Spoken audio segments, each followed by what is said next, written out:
2021 tentang pengurangan plastik sekali pakai. Ini perdanya. Nah, ini tujuannya perda ini yaitu untuk mengurangi timbulan sampah dan dampak pencemaran lingkungan hidup yang berasal dari produk kemasan plastik sekali pakai. Yang kedua, menekan laju timbulan sampah plastik yang menjadi bahan pencemar bagi lingkungan hidup. Mengapa? Karena Bapak Ibu sekalian bahwa saat ini TPA kita, tempat pemrosesan akhir NIP kita sekarang overload. Jadi kalau misalnya di Pulau Bawen masih belum ada pengolahan sampahnya nih. Kalau di Kabupaten Gresik sendiri di daratan itu ketika sampahnya jenengan-jenengan ini dibuang ke tempat sampah lalu diambil oleh petugas kami pasukan kuning di TPS dibawa ke TPA. Nah, di tempat itulah sampah Bapak Ibu berakhir di TPA. Jadi ketika kondisinya sekarang TPA kita penuh overload, lalu kemanakah kita nanti akan membuang sampahnya? Itu yang akan menjadi permasalahan kita semua. Nah, ini komposisi sampah kita di Indonesia. Di Indonesia sendiri kita menjadi peringkat nomor 2 bahwa Indonesia menjadi penyumbang sampah plastik terbesar nomor 2 di dunia. Gitu. Jadi ini menjadi apa ini? Penghargaan atau apa ini, Pak? Apresiasi. Ini yang menjadi kita highlight ya. Jadi kita bagaimana dari diri kita sendiri untuk mengurangi penggunaan plastik sekali pakai. Juara 2 nih. Nah, ini komposisi sampah Kabupaten Gresik dari data berdasarkan data rencana induk persampahan Kabupaten Gresik bahwa ternyata sampah kita didominasi oleh sampah organik. Sampah organik ini apa Bapak Ibu? Sampah organik ini dari apa? Sampah dapur ya. Sampah dapur, sampah makanan, sampah sayur, terus sampah sisa makanan ini masuk sampah organik. Lalu sampah residu ini yang tidak bisa didaur ulang biasanya saset itu ya. Biasanya plastik-plastik yang multi-layer itu biasanya sulit didaur ulang. Sampah atau kemasan multi-layer ini biasanya plastik, bentuknya itu plastik, lalu di dalamnya ada lapisannya lagi, biasanya aluminium foil, leres gitu Pak. Lalu B3 ini biasanya ada baterai, kalau di rumah tangga ada sampah elektronik, ini masuk B3. Lalu logam, ada plastik yang biasanya sering kita gunakan, biasanya air minum kemasan. Makanya di undangannya kemarin kami meminta Bapak Ibu untuk membawa tumbler sendiri. Bagaimana Bapak Ibu ada membawa tumbler sendiri? Sudah? Sudah? Bisa diangkat tumblernya Bapak Ibu? Lalu sampah kertas. Nah, ini timbulan sampah plastik Kabupaten Gresik per tahun ini sekitar 24.200 ton. Mantap.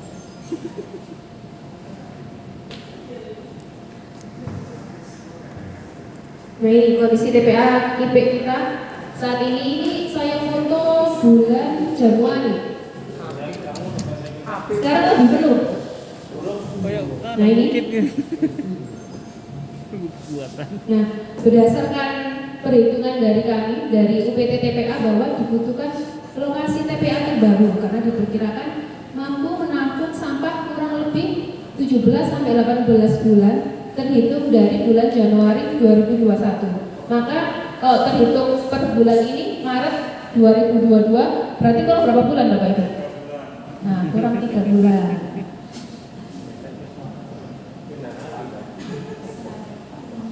Nah, ini juga menjadi PR kita semua Bapak Ibu yang di desa-desa, terutama yang di TPS 3R juga.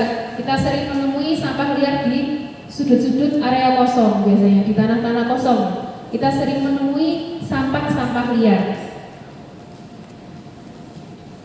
Ini menjadi permasalahan kita semua. Jadi seperti ini ya, cycle ya, berulang terus. Jadi misalnya ketika DLH sudah membersihkan area-area sampah liar, lalu beberapa hari setelahnya akan ada sampah lagi. Jadi dibutuhkan sinergitas dari Bapak Ibu sekalian untuk mau agar masyarakatnya diberikan wawasan, diberikan sosialisasi untuk melakukan paling tidak mengurangi penggunaan sampah plastik yang pertama, lalu yang kedua membuang sampah pada tempatnya.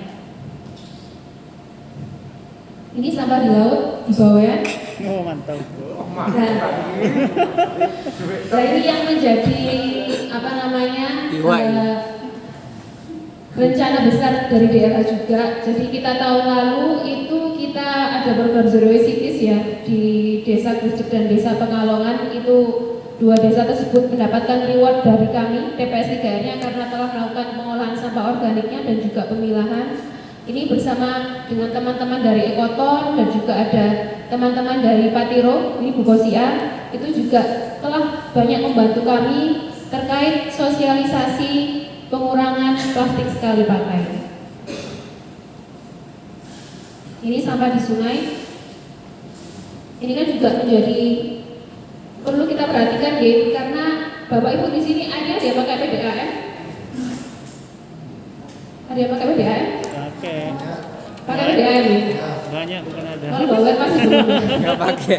Nah ini juga menjadi sorotan bagi kami bahwa di sungai ini kan air dari PDAM ini kan sumbernya dari sungai ya. Jadi ketika sungai ini kualitasnya buruk maka juga berdampak pada kualitas air PDAM yang kita gunakan setiap hari. Apabila sungainya ini kondisinya airnya bagus maka kualitas air PDAM juga semakin bagus. Jadi untuk Bapak Ibu sekalian, kalau misalnya orang-orang zaman dulu biasanya popok dibuang ke sungai, biasanya katanya kalau nggak dibuang sungai dibakar nanti, katanya apa Bu? Apa namanya mitosnya? Ya, ada mitosnya gitu lah. Nah itu Bu. Tiduran. Nah ini dampak mikroplastik bahwa ternyata Bapak Ibu sampah plastik yang kita gunakan setiap hari misalnya kemarin hari Minggu kemarin misalnya jenengan ini jalan-jalan dengan keluarga, akhirnya mampirlah ke Indo April Bapak Ibu, mampir terus akhirnya membeli air minum kemasan. Nah ternyata ketika kita minum air kemasan itu hanya mungkin 5 menit ya kita minum air kemasan itu, setelahnya kita buang kemasannya. Jadi setelah beberapa tahun akhirnya sampah itu ternyata masih tetap ada. Ternyata sampah plastik itu tidak bisa terdegradasi secara cepat ya. Jadi butuh waktu ratusan tahun. Bisa jadi jenengan ini sampun almarhumah, tapi ternyata sampahnya masih ada. Nah itu kan akhirnya terwariskan oleh anak cucu kita nantinya. Nah mikroplastik ini, jadi ketika Bapak Ibu misalnya membuang sampah sembarangan, terus plastiknya ini ikut arusnya sungai, terus arus sungai ikut ke laut, lalu ketika kena panas matahari, terus kena deburan ombak ya, itu ternyata plastik itu nanti kemasan plastik misalnya botol itu bisa terpilah menjadi kecil-kecil atau namanya mikroplastik yang ukurannya kurang dari 5 mm. Lah ini sama ikan Bapak Ibu itu dikira makanan ikan, jadi dimakan oleh ikan, lalu ikannya diambil oleh nelayan, terus kita membelinya di pasar, itu ternyata juga berdampak kepada kita semua. Dari beberapa penelitian Bapak Ibu, ternyata di fesesnya manusia itu ada kandungan mikroplastik di dalamnya. Gitu. Jadi kita juga harus lebih perhatian ya terhadap lingkungan. Karena apabila plastik ini masuk ke pencernaan juga bisa mengganggu kesehatan kita semua. Nah ini, seekor paus jantan mati akibat menelan 100 kg sampah. Nah ini, plastik sekali pakai yang selanjutnya disingkat PSP adalah segala bentuk alat atau bahan yang terbuat dari atau mengandung bahan dasar plastik, lateks sintetis atau polietilen, termoplastik, sintetis polimerik dan diperuntukkan untuk penggunaan sekali pakai. Contohnya apa aja Bapak Ibu plastik sekali pakai? Sedotan, ini benar. Saset, air minum kemasan, kresek.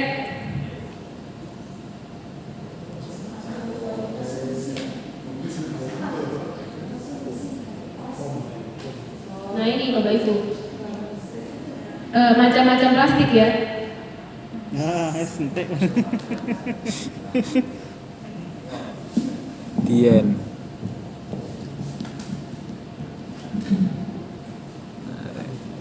Netakus.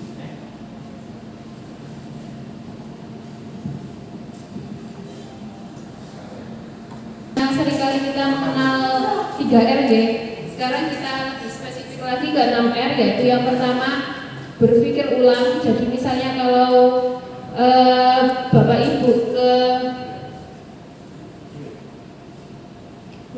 Ibu bepergian kemana-mana, itu berpikir ulang, apa ya yang bisa saya lakukan untuk mengurangi penggunaan plastik sekali pakai. Jadi misalnya ini membawa tumbler, Bapak Ibu mana yang bawa tumbler? Ada? Oh, enggak ada. Karena sepeda. Kelupaan ya Bu, kemarin dibaca di suratnya ya. Lalu menolak Bu, misalnya Bapak Ibu ke supermarket, misalnya ke mana Bu, biasanya kalau belanja, ke pasar, itu bawa kantong sendiri.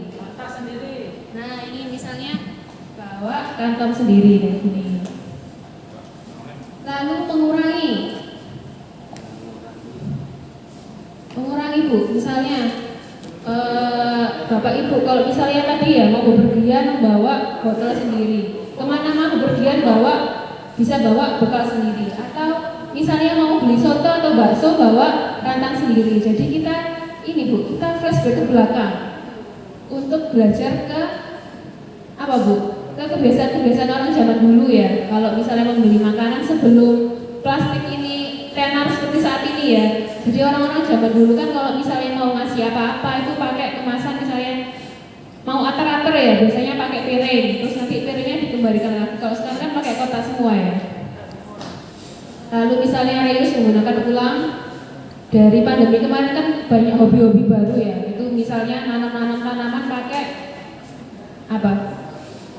Kemasan bekasnya cat gitu. Terus root membusukkan, jadi bisa pengolahan sampah organiknya pakai kompos, pakai maggot, dan juga recycle daur ulang. Jadi kenapa recycle ini paling terakhir sendiri? Karena recycle ini menggunakan banyak energi Bapak Ibu. Jadi ketika misalnya plastik itu kita daur ulang di perusahaan, itu tidak semua plastik bisa didaur ulang. Jadi plastik pun itu ada masanya. Jadi ketika plastik A didaur ulang menjadi plastik B didaur ulang menjadi plastik C. Ketika mau didaur ulang lagi, itu juga tergantung dari kualitas plastik tersebut. Apabila plastiknya itu kualitasnya sudah buruk atau sudah didaur ulang berkali-kali, maka tidak bisa digunakan kembali. Nah ini Bu, ibu-ibu ini dan juga bapak ini bisa diinfo ke istrinya. Jadi kalau kalau sekarang kan pakai pembalut yang sekali pakai ya, bisa balik lagi ke zaman dulu pakai pembalut guna ulang yang dari kain. Hemat kok Bapak Ibu, hemat ya Bu ya. Iya, saya pakai pembalut yang guna ulang yang pakai kain. Nggak tahu saya. Cepat ganti Bu. Apa? Iya, bisa dicuci Bu. Namanya Jadi apa? pakai kain, jadi bentuknya sama kayak pembalut. Namanya apa? Namanya apa? Loh, tapi ini kan Bu, bisa investasi Bu. Jadi misalnya harganya 20.000 tapi bisa dipakai bertahun-tahun. Namanya apa ya? Nah makanya itu Bu, mulai dirubah. Terus ini biasanya popok yang punya bayi kalau zaman dulu kan pakai kain ya Bapak Ibu ya. Nah, iya kan orang-orang kayak kain bekas gitu ya dulu ya Bu. Itu bisa pakai cloth di popok kain, cloth diaper popok kain. Tembus. Kalau sekarang itu ini Bu, Bapak Ibu, kalau pembalut yang guna ulang juga sama yang popok guna ulang yang dari kain itu biasanya di dalamnya ada ini plastiknya atau ada kayak lapisan-lapisannya. Jadinya ketika bayinya itu tipis itu nggak sampai kerembes keluar, ada lapisan-lapisannya. Terus ini bawa tumbler, terus kalau membeli makanan bawa rangkap sendiri. Misalnya kalau jenengan bepergian, misalnya mau nongkrong itu bawa tabel sendiri nggak apa, terus isi di sini aja gitu. Terus sama menolak ini ya, menolak apa? Sedotan ya. Terus ini bawa bag. Terus kalau zaman dulu tadi yang saya cerita tradisi antar makanan. Ya. Kalau zaman dulu pakai piring ya Bu ya. Pakai piring, pakai daun. Terus sambil nunggu makanannya dipindah gitu ya. Terus ini toko berkonsep refill. Ini kita perdana waktu sosialisasi Perda nomor 3 tahun 2021 kita kerjasama dengan salah satu perusahaan deterjen.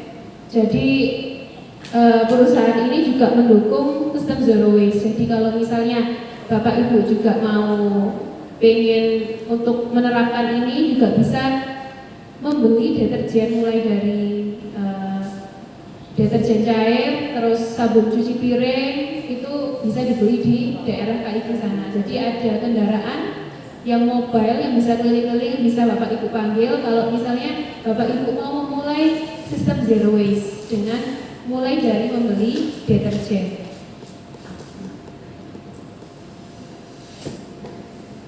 Nah ini tadi sosialisasi kita di Desa Gerjek. Ini Desa Daun bersama Ibu Kosia. Ini di Desa Pekalongan. Ini di Desa Randuagung. Oke, terima kasih. Lanjut ke bagaimana Bapak Ibu, ada pertanyaan?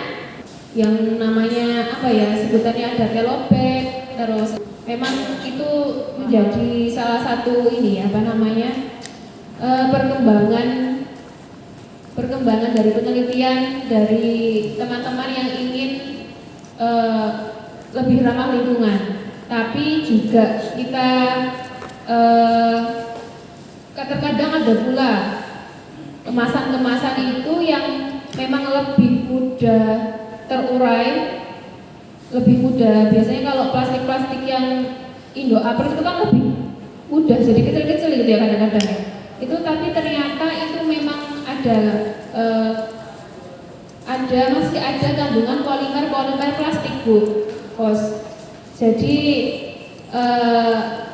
memang dari penelitian ini menunjukkan bahwa masih ada kandungan polimer plastik itu yang dicampur dengan zat-zat yang apa namanya ya ramah lingkungan seperti dari telo, dari kobong, dari jagung. Tapi mungkin butuh penelitian lebih lanjut lagi dari teman-teman mungkin dari akademisi untuk mendapatkan kemasan yang lebih ramah lingkungan gitu. Itu Bu jawaban dari saya Bu. Ada lagi? Gimana sih Mbak caranya untuk mengolah popok? Kok saya gak perlu ya Bapak Ibu ya popok diolah? Kan ada yang diolah misalnya jadi pot, jadi media tanaman ya, karena di popok itu kan ada kandungan apa yang bisa mengonsumsi air ya, bisa menyerap air, jadi nanti tanamannya itu bisa terjaga kesuburannya gitu. Apalagi kalau misalnya popok, biasanya popok yang orang dewasa itu kan kita juga belum tahu ya Bapak Ibu ya. Apalagi kalau popok-popok yang dari orang-orang dewasa biasanya sakit, ada komplikasi, itu kan juga bisa menularkan ke kita. Jadi ini Bu, kalau dari saya poin yang pertama Bu, jangan bertanya langsung yang poin keempat. Jadi kalau dari DLH sendiri itu mendukung untuk mengurangi Bu, mengurangi, menolak gitu. Oh iya Bu. Berpikir ulang. Iya yang pertama. Ya yang jadi paradigma masyarakat itu. Jadi ayo banyakkan sampahnya, banyakan sampah yang masuk bank sampah, bukan gitu Bu. Jadi bagaimana cara kita untuk mengurangi sampahnya itu? Ada lagi Bapak Ibu? Monggo. Lanjut.